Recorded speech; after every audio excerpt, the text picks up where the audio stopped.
बिजनौर कोतवाली शहर क्षेत्र के बैराज रोड पर मेरिटा पब्लिक स्कूल के पास सोमवार को एक बड़ी दुर्घटना हुई। मेरठ पौड़ी नेशनल हाईवे पर निर्माणाधीन अंडरपास का हिस्सा भरभरा कर गिर गया।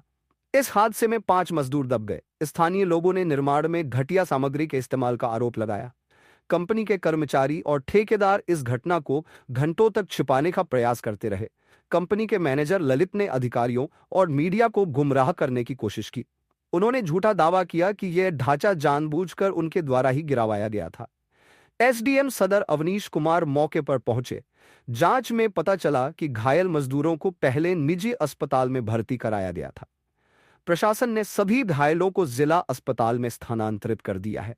कंपनी के कर्मचारी को हिरासत में लेकर थाने भेज दिया गया है।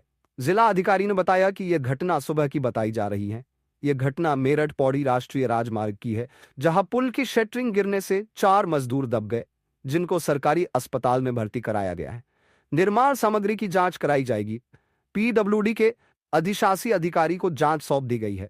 कंपनी के कॉन्ट्रैक्टर के खिलाफ एफआईआर की कार्यवाही कराई जाएगी और जो भी दोषी होगा उसे छोड़ा नहीं जाएगा। बताई जा रही है और मेरठ से बिजनौर जो हाईवे का निर्माण कराया जा रहा है, ये पीडीएनएचआई मेरठ के अंतर्गत आता है। उसमें बताया जा रहा है कि शटरिंग गिरने से यहाँ पर लगभग 4 लोग जो है मजदूर जो उस समय काम कर रहे थे इंजर्ड हुए, चोट लगी है। एक की एडमिशन जो है प्राइवेट हॉस्पिटल में कराई गई है और 3 लोग जो हमारे हैं यहाँ जिला अस्पताल में भर्ती है।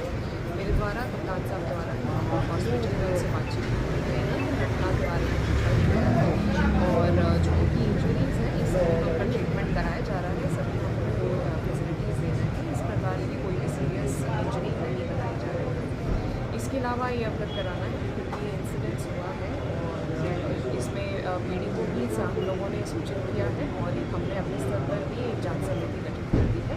एसडीएम साहब को तो तुरंत ही हम लोगों ने मौके पर भेजा था और एक्सचेंज कनेक्टिविटी के माध्यम से हम लोगों ने जो सामग्री है उसके सैंपल भी हम लोगों ने उसी समय एकत्रित करा दिए हैं। यदि सैंपल हमारे क्वालिटी के नहीं पाए जाते हैं तब भी कार्रवाई जो है अलग से कराई जाएगी।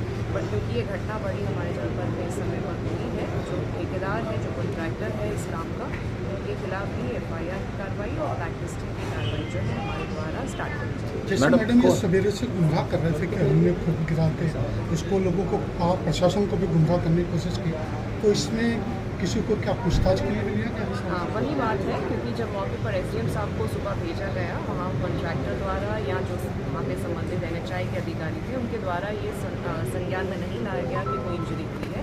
मौके पे कोई इंजर्ड पता नहीं चलेंगे और जब अब थोड़ा डिटेल हमें पता चली है मीडिया के माध्यम से भी और इन्वेस्टिगेट करने पर भी तो 4 लोगों को इंजरी हुई है। तो इस तरह से एक जो है धोखा देने वाला जो कार्य है ऐसा प्रतीत हो रहा है। इसी के संबंधित जैसे मैंने बताया कॉन्ट्रैक्टर के विरुद्ध एवं एनएचआई के ऑफिशियल्स के विरुद्ध कार्रवाई के लिए बिल्कुल लिखा जाएगा। मैडम, बिजनौर जिले में 3 हाईवे का निर्माण चल रहा है और तीनों में यहाँ से हादसे हो चुके हैं, कोतवाली देहात में, नजीबाबाद में और बिजनौर में। तो क्या संयुक्त किसी की जाँच कराई जाएगी? देखिए, तीनों हाईवेज की जांच मैंने एडीएम स्तर के अधिकारी लगवा के हाल ही में पिछले 10 दिन पहले करवाई थी और वैसे जांच में टेक्निकल रूप से कोई भी ऐसी कमी नहीं होगी। पर क्योंकि ये घटना हुई है तो एक विस्तृत जांच की आवश्यकता है और यदि एक ही ठेकेदार या एक ही कंपनी के जो कार्य हो रहा है उसमें रिपीटेड घटना हो रही है तो इस पर बड़ी कार्रवाई की आवश्यकता है। तो ब्लैक लिस्ट किया जाएगा इन कंपनी को ऐसे? बिल्कुल ब्लैक लिस्टिंग के लिए बिल्कुल लिखा जाएगा। Thank you madam.